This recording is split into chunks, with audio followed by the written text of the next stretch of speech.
హైదరాబాద్ మల్కాజ్గిరిలో ఆర్ఎస్ఎస్ స్థాపించబడి 100 సంవత్సరాలు పూర్తయిన సందర్భంగా వేడుకలను ఘనంగా నిర్వహించారు. ఈ కార్యక్రమానికి ఆర్ఎస్ఎస్ కార్యకర్తలతో పాటు పార్టీలకు అతీతంగా స్థానిక ప్రముఖులు, కుటుంబ సభ్యులు పెద్ద సంఖ్యలో హాజరయ్యారు. ఈ సందర్భంగా పలువురు ప్రముఖులు మాట్లాడుతూ ఆర్ఎస్ఎస్ 1925లో స్థాపించబడింది. నేటికి 100 సంవత్సరాలు పూర్తి చేసుకున్న ఈ సంస్థ దేశవ్యాప్తంగా మాత్రమే కాకుండా ప్రపంచవ్యాప్తంగా గుర్తింపు పొందిందని తెలిపారు. దేశంలో ఎప్పుడు ప్రకృతి విపత్తులు, యుద్ధాలు లేదా అత్యవసర పరిస్థితులు వచ్చినా ఆర్ఎస్ఎస్ స్వయం సేవకులు ఎప్పుడు ముందుండి సేవలందించారని వారు గుర్తు చేశారు. అత్యవసర పరిస్థితుల సమయంలో అనేక మంది ఆర్ఎస్ఎస్ నాయకులు, కార్యకర్తలు జైల్లో కూడా ఉన్నారని పేర్కొన్నారు. ఒకవైపు దేశానికి ఎప్పుడు ఆపదలు సంభవించినా, ప్రకృతి విపత్తులు సంభవించినా రెడీ ఫర్ సెల్ఫ్లెస్ సర్వీస్ పేరుతో మన ప్రాంతంలో చూసినట్టయితే దివిసీమ ఉప్పెన లోపల 1 సంవత్సరం పాటు శవసేన పేరుతో వేలాది మంది, అలాగే కరోనా విపత్తు నుండి మొదలుకొని 1927లో వచ్చిన కలరా, అంటే మనం వెనక్కి వెళ్ళినట్టయితే సంఘము ప్రారంభమైన తొలి నాళ్ళ నుంచి ఈ సమాజానికి కలరా లాంటి విపత్తులు, భూకంపాలు, వరదలు, ఉప్పెనలు, తుఫానులు, కరోనా, ఇంతటి విపత్కర పరిస్థితుల్లో కూడా స్వయం సేవకులు తనను తాను మర్చిపోయి తన సమాజము కోసము పనిచేసిన సంఘటనలు దేశ చరిత్రలో 100లు కాదు 1000గా ఉన్నాయి. 3 సార్లు యుద్ధము జరిగినప్పుడు స్వయం సేవకులు అగ్రగామిగా ఉండి సైనికులతో సరి సమానంగా పనిచేయడం జరిగింది.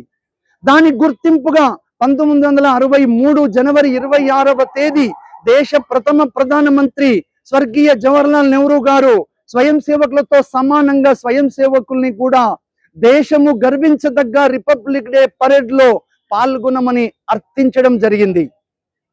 3000 మంది డ్రెస్ కోడ్ తో ఉన్న గణవేశధారి స్వయం సేవకులు 1963 జనవరి 26వ తేదీ నాడు రిపబ్లిక్ డే పరేడ్ లో పాల్గొన్నారు. నిన్నటికి నిన్న అక్టోబర్ 1వ తేదీ మాన్యవర్ ప్రధానమంత్రి శ్రీ నరేంద్ర మోడీ గారి చేతుల మీదుగా భారత తపాలా శాఖ నుంచి ఏదైతే పోస్టల్ స్టాంపు విడుదలైందో దాని మీద 1963 యొక్క ఛాయాచిత్రము ముద్రించబడ్డది. ఇవాళ దేశము లోపల అనేక వ్యవస్థలలో, అనేక రంగాలలో కార్మికులు, కర్షకులు, విద్యార్థులు, టీచర్లు, విజ్ఞానవేత్తలు, అనేక రకాలుగా రంగాలలో రాష్ట్రీయ స్వయం సేవక్ సంఘ్ స్వయం సేవకులు ఆయా రంగాల లోపల దేశమే ప్రథమము, నేషన్ ఫస్ట్ అనే భావన నిర్మాణం చేయడం జరుగుతుంది.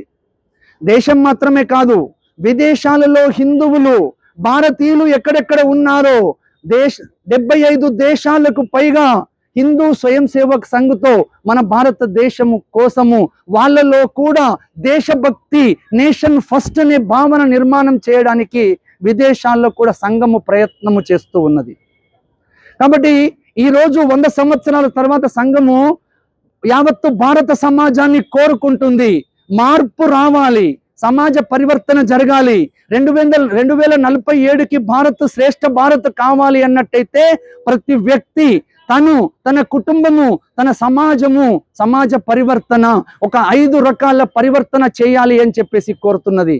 దాంట్లో కుటుంబ వ్యవస్థ, ఉత్తమమైన జీవన విలువల నిర్మాణము, రెండవది స్వ ఆధారిత జీవనము, స్వదేశీ భావన, స్వదేశీ వస్తు వినిమయము, మూడవది పర్యావరణాన్ని పరిరక్షించాలి, నాలుగవది